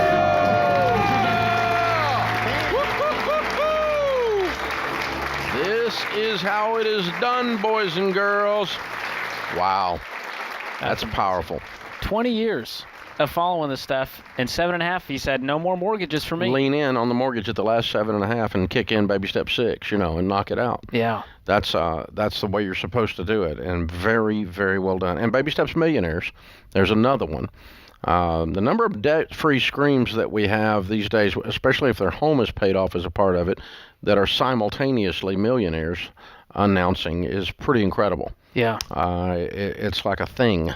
That's why we did the new book, Baby Steps Millionaires, How Ordinary People Built Extraordinary Wealth, How You Can Too, comes out in January. But they're the model of that. It's perfect. I'm so proud of them. What neat people. Yeah, it's a great story. And seeing those kids up there who will never know debt and seeing their family sacrifice for this long, they're going, you know what? I'd like a paid-for house someday. Yeah, it's a plan. It's a plan I'm going to aim at. Absolutely. And it is so doable. The trick is to start to believe it's possible. And that belief thing is a big part of the equation. Yeah, you can do the math, and that's one part of it. Because they said, hey, we cut in half, and then we cut in half again, and then we said, if we actually do this stuff, it will magically be paid off. Mm-hmm. So it's part math and then part doing the behaviors that cause you to win. Yeah, following the system and not deviating. No ish. No ish around here. No Ramsey ish. Not for Richard and Jennifer. Lean in, baby. Full on. Ish is a wish. Game on. Get her done. Get her done. You can do it. These guys are heroes. Very cool. This is The Ramsey Show.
George Camel Ramsey Personality is my co-host. Open phones at 888-825-5225. Robert is in Baltimore, Maryland. Hey, Robert, welcome to The Ramsey Show. What's up, gentlemen? How are y'all? Better than I deserve, sir. How can we help? Hey, so on Friday, my wife and I are closing on the sale of our house. With the money we're getting from that, plus, and we're moving into downsizing to a two-bath trailer that my cousin is renting us. With the sale of that, plus the difference in our living expenses, we're going to be debt-free in about 6 months. And in about a year or so, we're planning on buying a bigger, better house for. I have a young son and plan on having more here in the future. Good for you. So my question is, between now and then, should I get myself smart on real estate so I don't have to have a real estate agent, or is it worth biting the bullet and just paying for that agent and trying to, save money wherever I can? Very seldom does the buyer pay the agent anyway. Typically, the seller pays the commission. Yeah, I because the housing market's so hot and I don't know what it's going to be like a year from now, I was thinking if I if I wasn't having a buyer's agent, then it would be a kind of a check mark in my column for negotiations. Yeah, it would be if all things were equal, but all things aren't equal. This is not amateur hour. And you don't want to buy your largest asset with no professional assistance, never having done this before, and try to negotiate in one of the hottest marketplaces in the last 100 years. It's exactly the wrong time to not have someone in your corner. So you definitely need a buyer's agent. They will make you more than they cost you. Okay, great. Because they can actually cause the negotiation to occur, and when you're trying to do it one-on-one, the chances of that happening, unless you bought I bought 2,000 pieces of real estate. The last house I bought 6 months ago, I bought through a real estate agent, and I've got a broker's license, but I'm not active in the market, and I don't need to be negotiating up in this market, messing with all these people. And I guarantee you, I made money on that transaction. Matter of fact, I bought 2 properties this year. Come to think of it, two houses this year, and both of them I used a real estate agent on. Yeah. Now, we bought a huge piece of development land. My son-in-law manages all our real estate, and he managed that transaction. He's a broker too, but I mean that was a little different play. That had zeros on it. But but a lot of people do go, well, Dave, I can save on the 3%, the 6% if I do it myself. And I had some family try that, the for sale by owner, and it was a nightmare. Yeah. Here's the thing. Here's what's interesting. The agent or the people selling the house put it up for sale by owner to try to save the commission. And when the people come to buy from a for sale by owner, what they're thinking is, well, they don't have to pay a commission, so I should be able to get a better deal. Well, you can't both save the same commission. It's not mathematically possible. And so you're going to end up splitting it down the middle, and you're going to end up screwing up something in the transaction that's going to cost you a lot more because of your lack of knowledge of how the transaction goes down than the little bit of commission. Commission's not your problem in this market. There's a lot of problems, and they ain't one of them. Hannah's with us in Raleigh, North Carolina. Hi, Hannah. Welcome to the Ramsey Show. Hi there. How are you? Better than I deserve. How can George and I help? Okay. So I am, let's see. Basically, I've been not in debt, but also not broke. I'm trying to get my background here. So, backstory, I just came into $300,000 of liquid assets because my father passed away. I'm sorry. It's fine. It's kind of a redemption story, sort of interesting. But we hadn't found him for 17 years. So through this, he resurfaced, and we were all joking, wouldn't it be funny if he died a millionaire? It turned out he did, basically. And he left this to us 4 kids, and we split it 4 ways. So basically, I have gone from just kind of being the average girl that's not really planning for the future to now I have this chunk I have this opportunity to do something smart. So good. How old are you? I'm kind of old. I'm 36. Oh, you're but ancient. I can't believe you. How do you get around? 36. I don't know. Oh, People my are God. telling I me got I'm socks old. older than that. Oh, my gosh. You need new socks, Dave. Me too, actually. Yeah. But yeah, so, I went to college late, and then I've just been working what do you really make? hard. But How much do you make? So currently, I haven't even done the math on that, $20 an hour. It's not something to frown at, I don't think. What does that come to? 40,000 a year, maybe? Yeah, 45. 44 or something like that. Yeah. So, and that's, I'm down to $2,000 of debt. I've never had much debt. I've stayed out of it. I did get a college degree because my grandma offered to buy me one. So I don't have any student loans.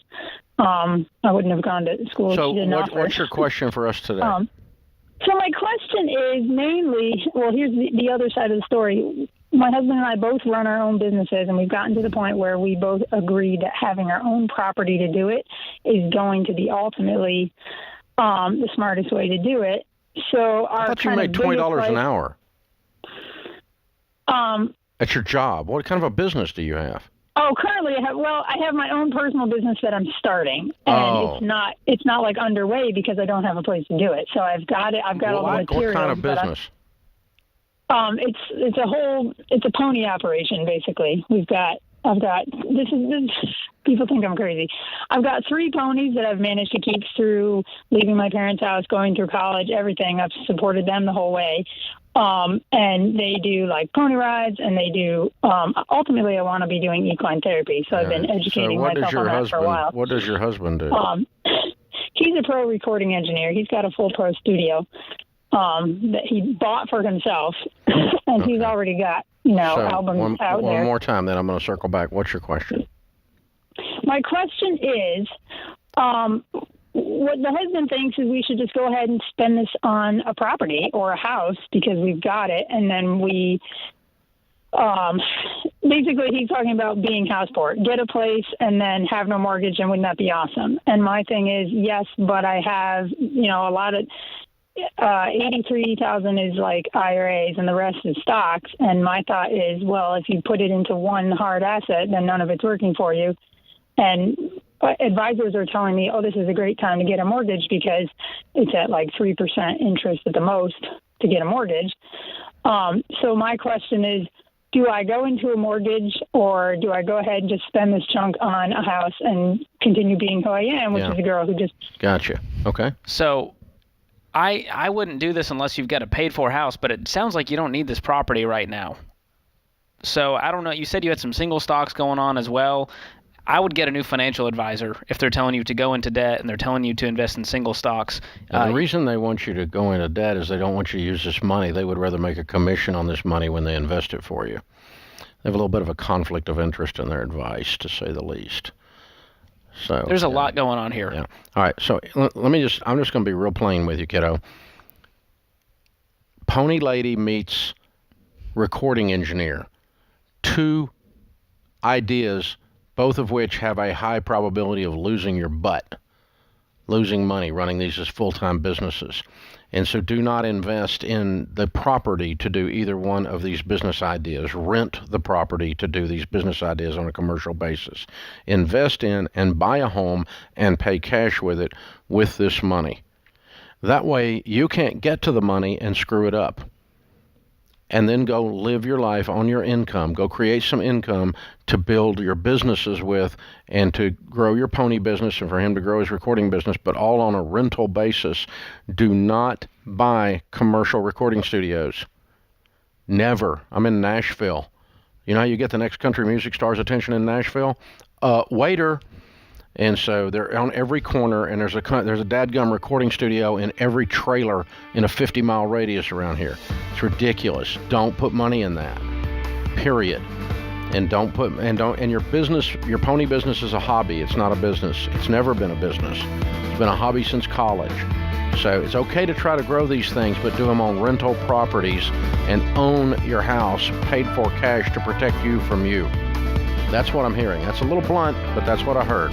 This is The Ramsey Show.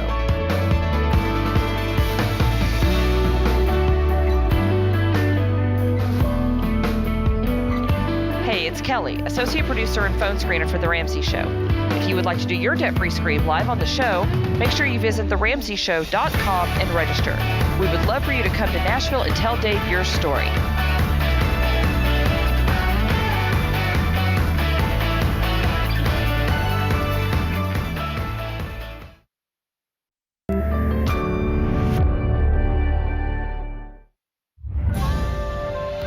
This is The Ramsey Show.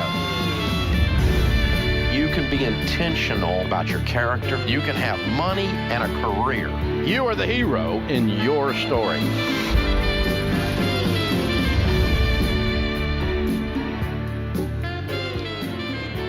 Live from the headquarters of Ramsey Solutions, broadcasting from the Dollar Car Rental Studios, it's The Ramsey Show, where debt is dumb, cash is king, and the paid-off home mortgage has taken the place of the BMW as the status symbol of choice.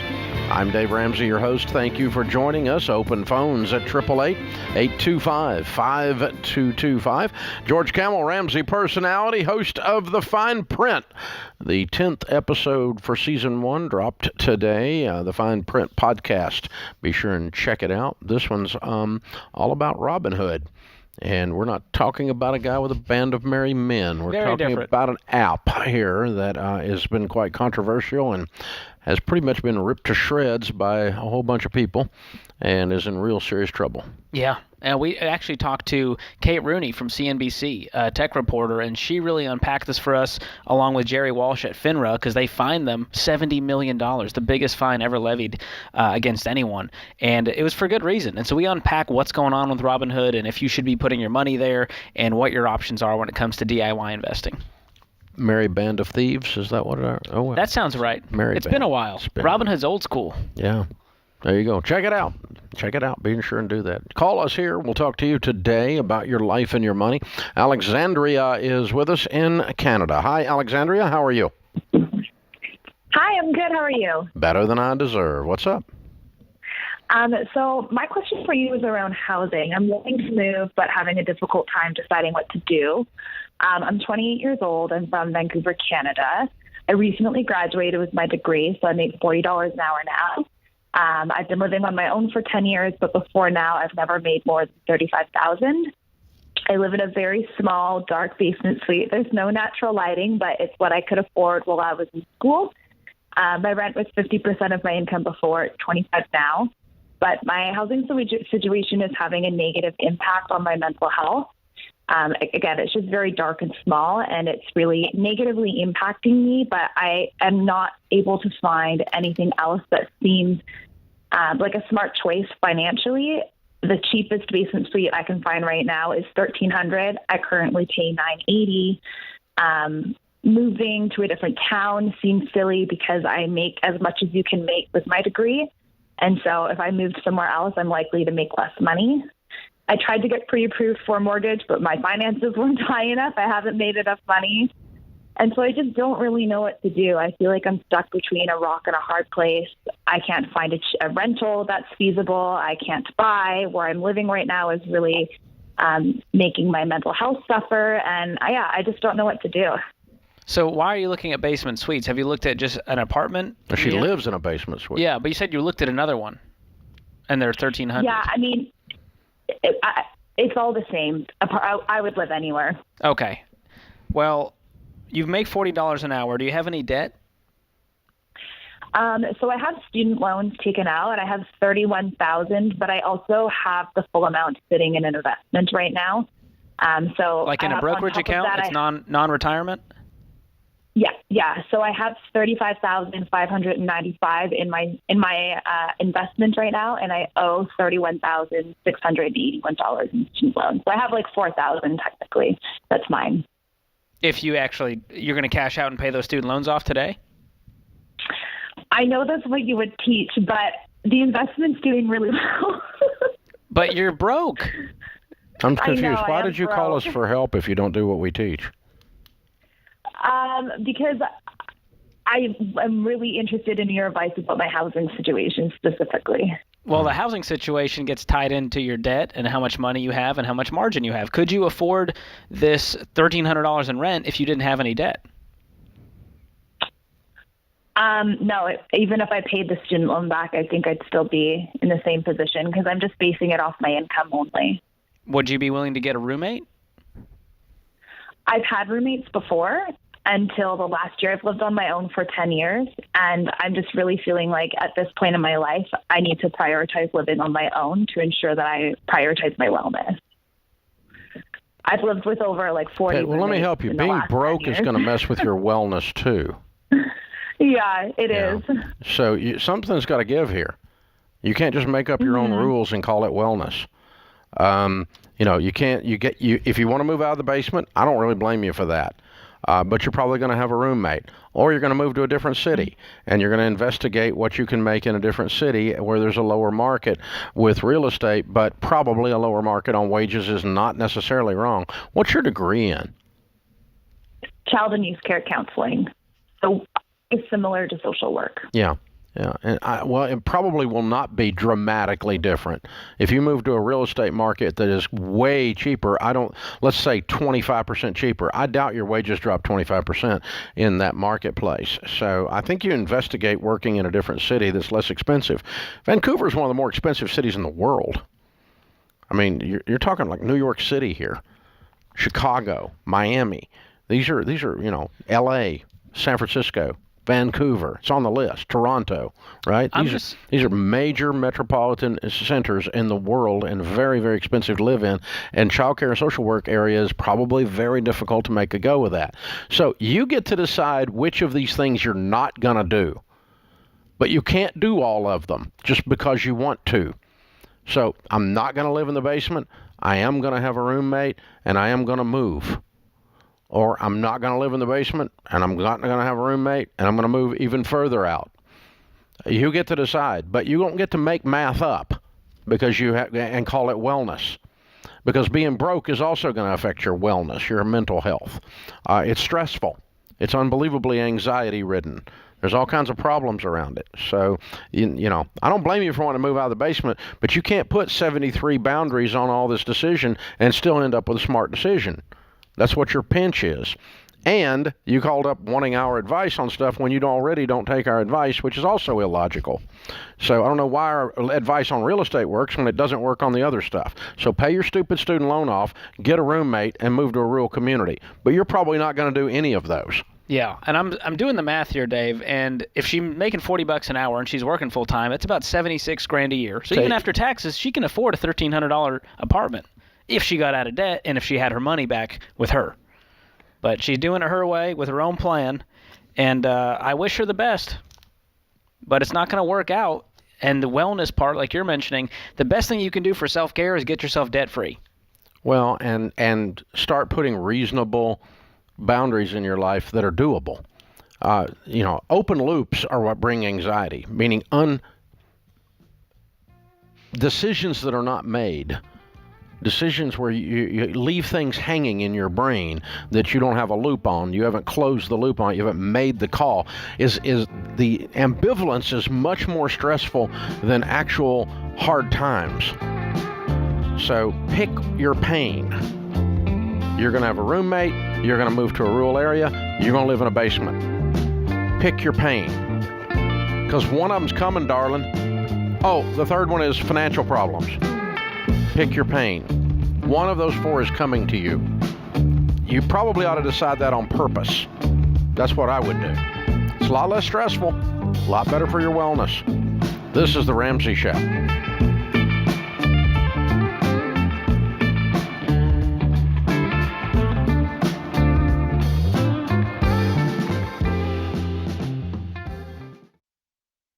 If you're not using Pure Talk for your wireless, you're paying too much.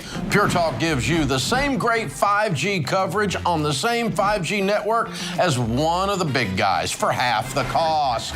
The average family saves over $800 a year. Go to puretalk.com and choose the affordable plan that's right for you.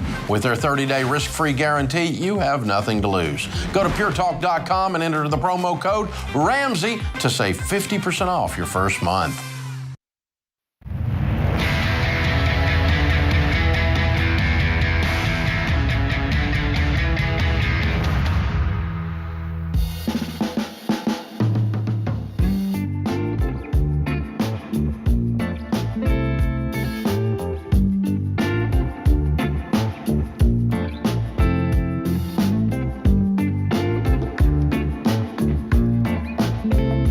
The saying, it's better to give than to receive, and you know what? It's more fun too. And while you can have a great time giving the latest gadgets or gizmos to the folks on your Christmas list, you also want to give them something that'll have an impact, something that will change their lives for the better.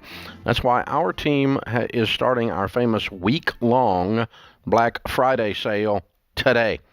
This week only, get up to 73% off bestsellers that will make perfect gifts. We have gifts for him, gifts for her, gifts for the kids, and of course we're including my life-changing book, the big-time seller, The Total Money Makeover, over 8 million copies now, and that means a lot of people have been helped with this book. If you're serious about getting your money in order for 2022 or finding a gift that will give someone you love hope, TMMO, Total Money Makeover, is a must-have. This year, forget the one-time use presents. Give a lifetime of hope. Shop our biggest Black Friday sale all this week at our online store at RamseySolutions.com. Our question of the day comes from Blinds.com. They have a 100% satisfaction guarantee. That means even if you mismeasure or you pick the wrong color, they'll remake your blinds for free. You get free samples, free shipping, And with the new promos they run every month, you'll save even more. Use the promo code Ramsey to get the best possible deal. Today's question comes from Jamie in Florida. My husband and I have been saving for a down payment on our first home. We've almost reached your recommended 20% amount and will start house shopping soon. We're so excited about this next chapter in our marriage, but everyone we talk to says that now is the worst time to buy a house. Should we wait until prices start going down before we buy? It's a good question. Jamie, what makes you think house prices are going to go down in Florida?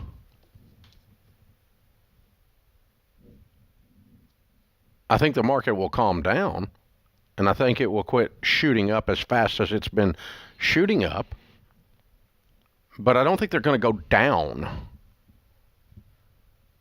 I got my real estate license in 1978. The number of times I've seen real estate prices go down is like once, 2008, for a little while. And not always, and not in every market. They got soft a few places, a few individual houses. Some of the markets had bigger bubbles than others that burst when the 2008 mess hit. But really, I've seen house prices shoot up faster at times than others. I've seen them sit still or go up so little that it felt like they really weren't going up. But go down? Nah, not Florida. I don't think so.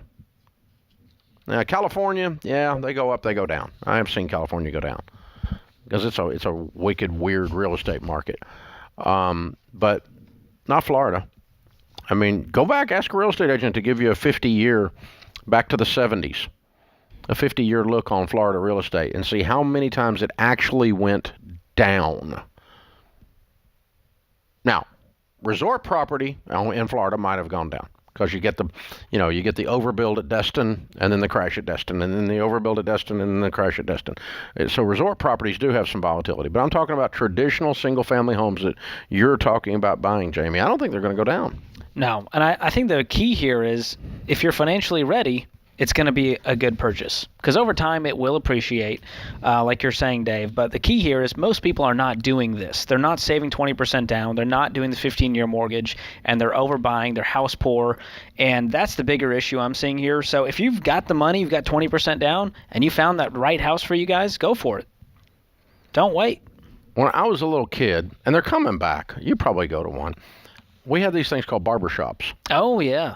You go to a barbershop and you're like you go these nice, it's like a cool millennial thing to do. Yeah, it's a bougie barbershop. But hey, Blake Thompson goes there. Yeah, well, that settles it. That's bougie for sure.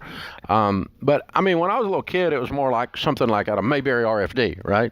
You know, like Andy and Opie might have wandered in. And it was like, but all the old men would sit around the barbershop with an opinion.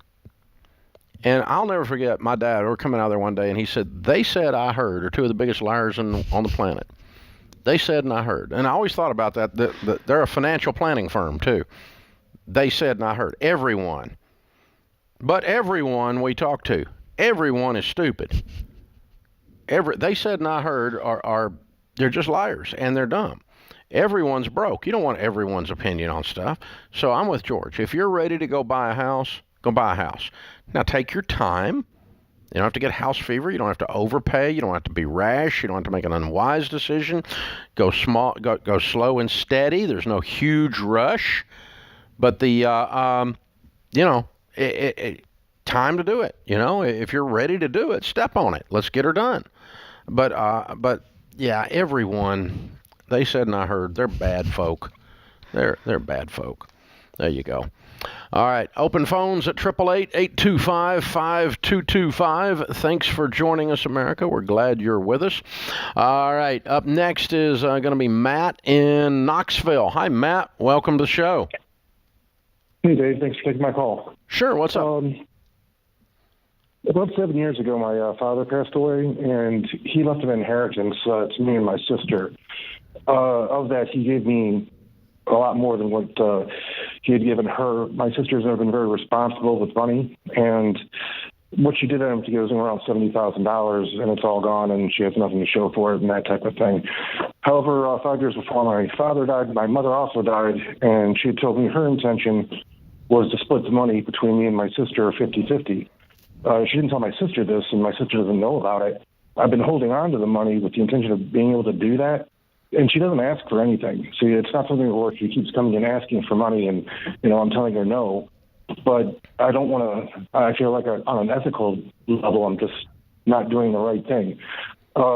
Recently, about 2 months ago, because it's been 7 years and I've been sitting on this for a while, I used part of the money that I've been saving for her to get her a car, just so I can say I got something. I didn't tell her that this money that's designated for her, because I want to give her the ability. Wait a minute! Stop! Okay, I don't understand. Who was the money left to in the will? It was left to me. That was my father's intention, but my mother had different ideas. So your mother changed your father's will after he died? No. My father. My mother told me the intentions back in 2009 when she passed away. Okay, intentions are not law. No, I'm not. I know. I'm asking about the legal title to the money. It's your money, right? Yes. But your mom asked you to give half of it to your sister, but she left it to you. No, well, she left it to my father, who... So she passed, and then your father left it to you. Yeah, changed the intentions because my sister is not very good with money. So your father died second? Yes. And what did his will say? His will said to put it exactly how it was. She got about $70,000. In order to make it 50-50, I'd have to give her around another $120,000. And I don't want to give that to her because I don't care what you want. That's not what I'm asking. What you want is irrelevant.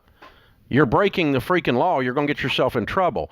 That's not your money. If the will states that it was left to your sister and you are the executor of the will and you've not dispersed to her, she's going to sue your butt and take you to That's not what I'm saying at all. Okay. This is after my mother died. My father died second. He left the will the way that it was. All I'm saying is. Well, what did the will say? The will gave the money to me in the proportions that I described. So it's all yours. Other than $70,000, yes. So it's not all to you. So it's all except 70. Well, the 70 was already gone. She already gave it to her. Now the 70. Okay, so it was all left to you. So anything you do for your sister, because it was your mother's intention, not because of law, but because it was your mother's intention, is called a gift from you. And you're not obligated to do that at all if it's bringing harm to her. So there's not an ethical quandary at all. Your mother's intention is irrelevant. Your father left a will and left the money to you. And that's his will, and it was his money because she died first. And so your ethical is to manage the money for you. Now, if you want to be kind to your sister, there's nothing wrong with that. But you don't have an ethical quandary, Matt. That's what I was trying to get to the bottom of. And you don't have a legal quandary. I misunderstood what you were saying earlier. Phew, what a mess. This is The Ramsey Show.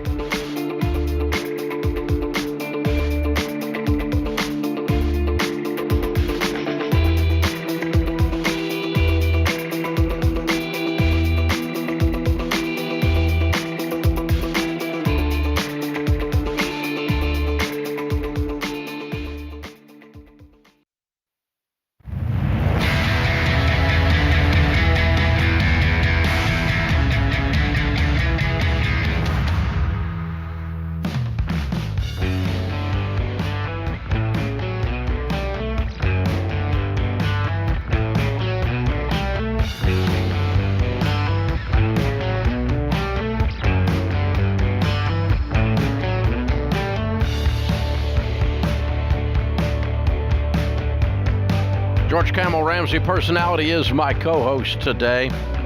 In the lobby of Ramsey Solutions on the debt-free stage, Beth is with us. Hi, Beth. How are you? Hello, Dave Ramsey. It's a pleasure to be here. Good to have you. Where do you live? Iowa City, Iowa. Awesome. Very cool. Well, welcome to Nashville. Thank you. And how much debt has Beth paid off? I paid off $103,000. Good for you. And how long did that take? About 6.5 years. Good for you. And your range of income during that time?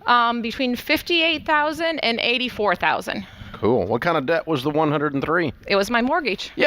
Woo! Look at it, weird people. You got House is paid for. Uh-huh. What's it worth? It's worth around $300,000. Awesome.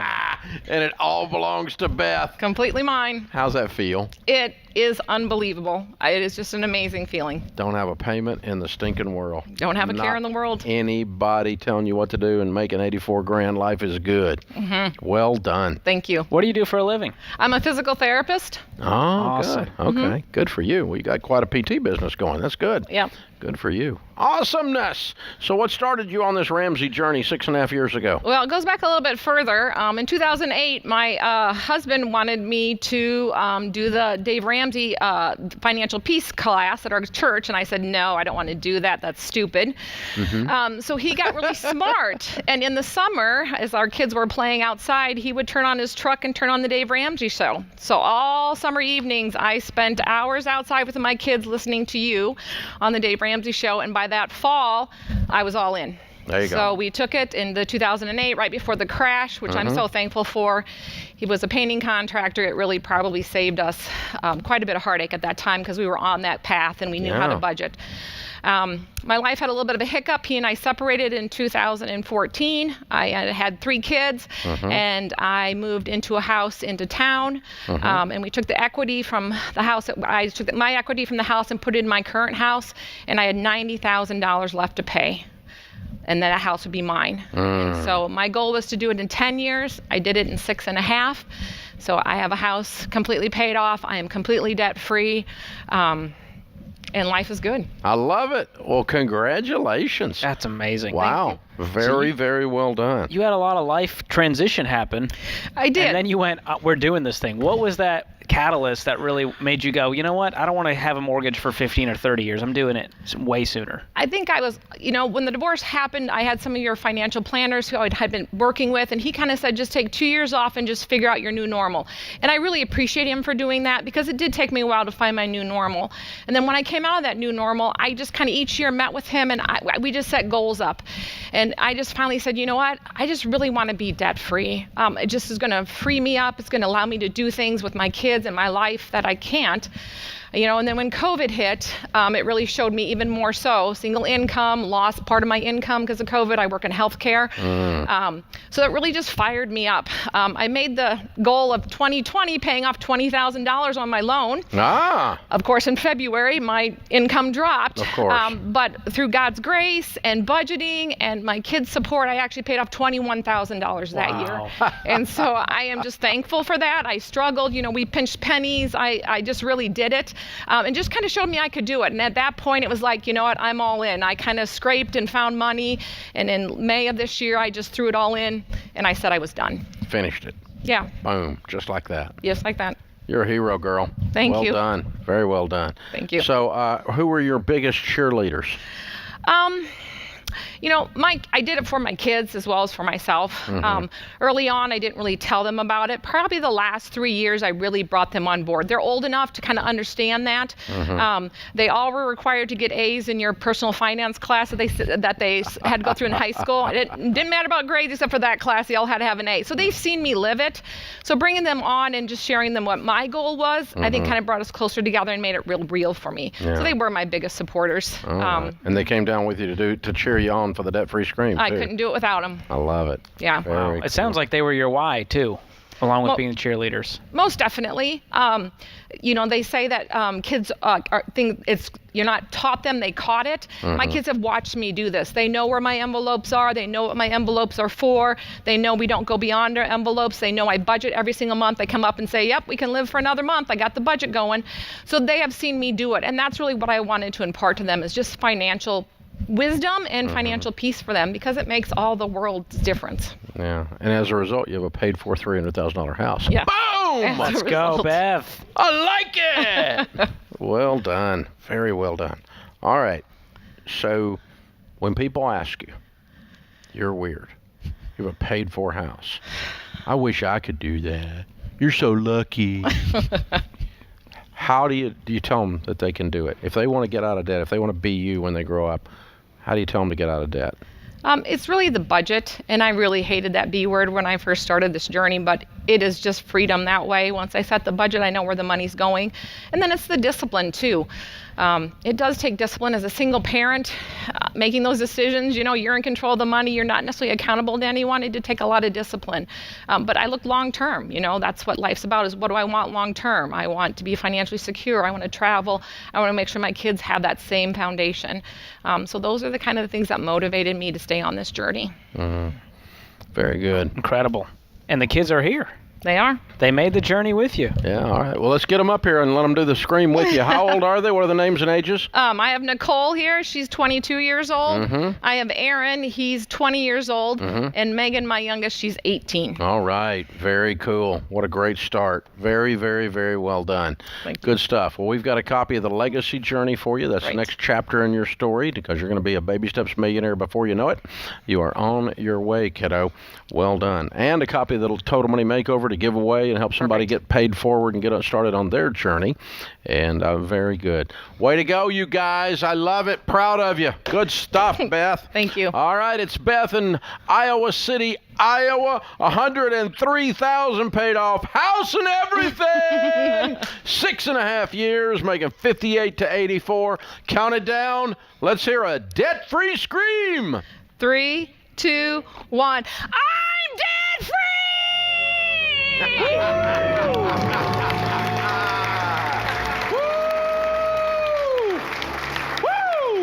That's how it's done right there. And straight A's in personal finance class. There you go. Mom of the year. That's it. Well, yeah, that means they won't be living in her basement. That's very important. That's the secret why. That's amazing. I love it. So well done. Such a hero. That is pretty incredible. Some paid-for houses today on the debt-free screens. I think we're going to see this trend. Yeah. I think people, one of the things people learn from COVID is I don't want to be vulnerable. I don't want to be vulnerable to weird, wacky stuff that's out of my control out there. And if I'm the third pig in the brick house, not the first pig with the straw, then when the big bad wolf comes by, and whatever version of big bad wolf comes by, and there's one comes by about every 4 or 5 years, some kind or another, he just huffs and puffs, and you just smile at him and go, "You silly old wolf." You just wave as they pass by the next house. House is paid for, dude. Wrong house. And this one's not going to fall in. We're going to be okay in here. And COVID was the last one, and then there was 2008, and then there was 911, and then there was whatever. I mean, there's always something, right? There's always some pestilence upon the land. And nice you way just to put need it. to be ready for the locusts, baby, because they're out there. They're real. Plague's coming. It is. And it's not that we're not positive. We're just positive that there's a plague coming. It's a different thing. You just got to be ready. These are the only principles that work in wonderful times and good times, and they're the only principles that work in down times. The only other ones work in one or the other. They work in only down times, or they work in only up times. Yeah. And these common sense biblical principles work all the time. And Beth is living proof of that. Very, very, very well done. I love it. I love it. I love it. This is The Ramsey Show.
Our scripture of the day, Psalm 128:2, you will eat the fruit of your labor. Blessings and prosperity will be yours.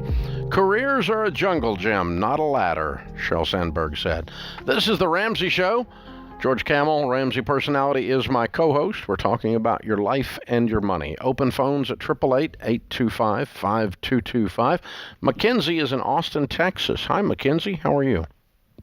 Hi, Dave. I'm doing great. Hi, George, as well. I'm very honored and nervous to talk to you both, so go easy on me. How can we help? So my husband and I are celebrating our 1-year anniversary today, which is very exciting. Yes, very exciting. Thank you. But in this last year, we haven't fully been on the same page as far as debt payoff. Different mentalities, so we did what we both understood with our money and put it in a savings account. Because of that, we have $130,000 in savings, and the unfortunate thing is our student loan amount is our only debt, and combined it is almost $340,000. He is a chiropractor, so the majority of that is from him, and what I know you know about chiropractors is they only really make good money whenever they open their own office. So that's what we're looking to do. But to do that, it's a good chunk of money for all of the equipment, including x-rays, outfitting the office to be able to handle the x-ray unit, all of those things. And so what part of what we're concerned about is should we take our own personal money to open that office to prevent going into further debt with a business loan, but also how do we protect our liability and assets, as well as we are also in a transition where I'm losing my job at the end of the year and would be looking for a career change, so it's not necessarily stable. So we're just kind of in this weird place where we don't necessarily know what to do with this money now that he's a little bit more on board with paying off debt, but all these transitions make him nervous. So what do he make this year as a chiropractor? He makes 70 now. I make 60, and we both are a real estate team, and we made around 50 to 60 for the year, so it brings us around 200 for the year. You did what with real estate? What? Oh, we are a real estate team, and so we're going to make around 60,000 doing that part-time. So that's your side job? 70 by himself. Yes. He made 70 as a chiropractor. You all made 60 doing real estate, and you made 60. 60 in addition to that. Yes, sir. So $190,000. Did I do that right? Yes, around there, yes, sir. Okay. And you guys are how old? I'm 28. He's 31. Okay. All right. And how long have you all been listening to this show? I've been a long-time listener. He's very new. We just finished FPU, which has really gotten him on board with debt payoff. Okay. Well, I don't think right now is the time to start a business. I'm going to be honest. I mean, you guys have done well with your savings, but you've got a pile of debt to clean up here. And the good news is you have a huge shovel. And so if I'm you guys, this debt is going to be gone in 3 years. I'm going to throw so much money at this thing, clear out the savings other than your 3 to 6 months emergency fund. And you guys got to be on the baby steps and get rid of this thing before we go start our own practice. Okay. Our system didn't change. All that has changed in the equation is that now he has seen our system that you knew ahead of time. And our system is, of course, avoid debt and pay cash for things as you go. And you knew that, right? I know that, yes. Yeah. And so the chances of me telling you to open a chiropractic office and go in debt to do it are 0. I would never do that. Ever. Of course. Under any circumstance. Right. What about using our own money? I wouldn't do it until you get the debt paid off, because you can be debt-free in 3 years. You just got married. You've been married a whole year. You have time, and you've already put $130,000 away. Already. So I would use the same energy to just finish up the debt and then save up the money to open the chiropractic office with cash. Okay. So from that, pivoting from there, with me losing my job and changing career fields, how do we approach our savings account? So I wouldn't want to necessarily throw all of that to debt to protect ourselves with that. Well, listen, you made 60 and 70. You made $130,000 without you having a job. Right? Right. Okay. I think you can probably get by. He said sarcastically. Okay? I mean, you can struggle through on 130 while you look for a job. So set aside a standard emergency fund. You got 130,000 in savings? Correct. Okay, so you're calling to ask what we would do if I woke up in your shoes. Where I want you to be is to own a debt-free chiropractic office and be making $200,000 a year on that. And I want you to have your career blossoming and be making another $200,000 when you're 30. How old are you now?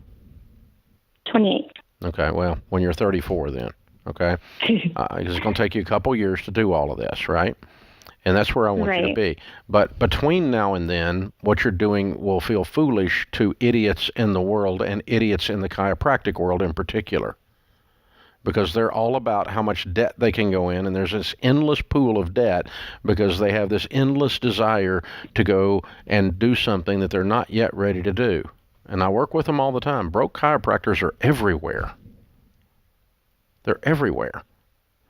And because they pay so much for a degree that is not a medical degree, and they don't earn the income of a medical doctor, and right, wrong, or indifferent, that's the realities economically. And so $70,000 to $100,000 is a chiropractor, unless they own their own office, and then they can get their income up to $200 doing the stuff. But otherwise, you're making less than that, and you paid as much as you would have paid to get an MD, to get the chiropractic degree. And so that's the world you all live in. And so, in other words, his contemporaries, or what his contemporaries or peer group does, is not a good indicator of wise. You follow me? Yeah, he definitely wouldn't redo it if he could go back. We've definitely talked about that. But we're there now. I'm not picking on you for there. My point is that the group that is, that you don't do it the way the group he knows does it. That's a bad idea. The way you do it is you pay cash for the opening the office after you knock out this debt. So I would put $30,000 aside as my emergency fund. I'd throw $100 at the $300. Now I got $200 to go. Let's be done with that in about 2 more years.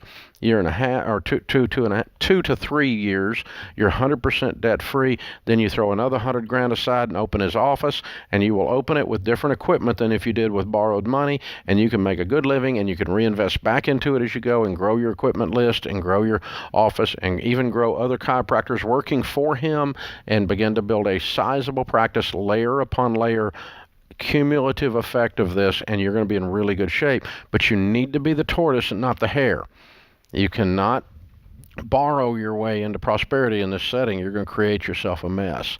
And you already knew that. I'm just saying out loud what you already knew, Mackenzie. So I'm giving you permission to be you. You already knew all this. And the thing is, this is a 4-year journey. And that might not be exciting as, hey, in 3 months we could go start our own practice.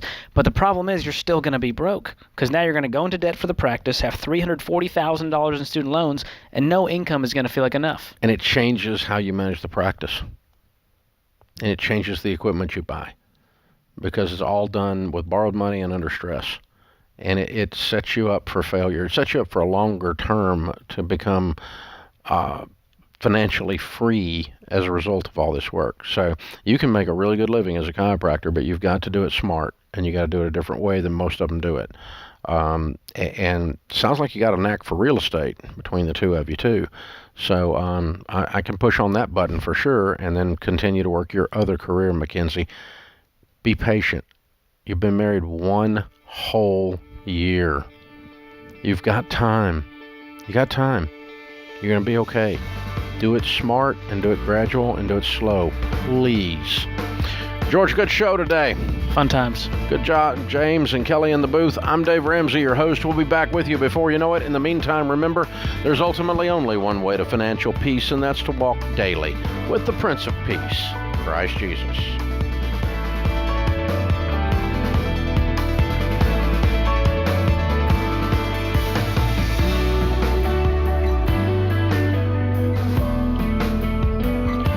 This is James Childs, producer of The Ramsey Show. Did you know The Ramsey Show is one of the most popular podcasts in the world? Subscribe or follow today wherever you listen to podcasts.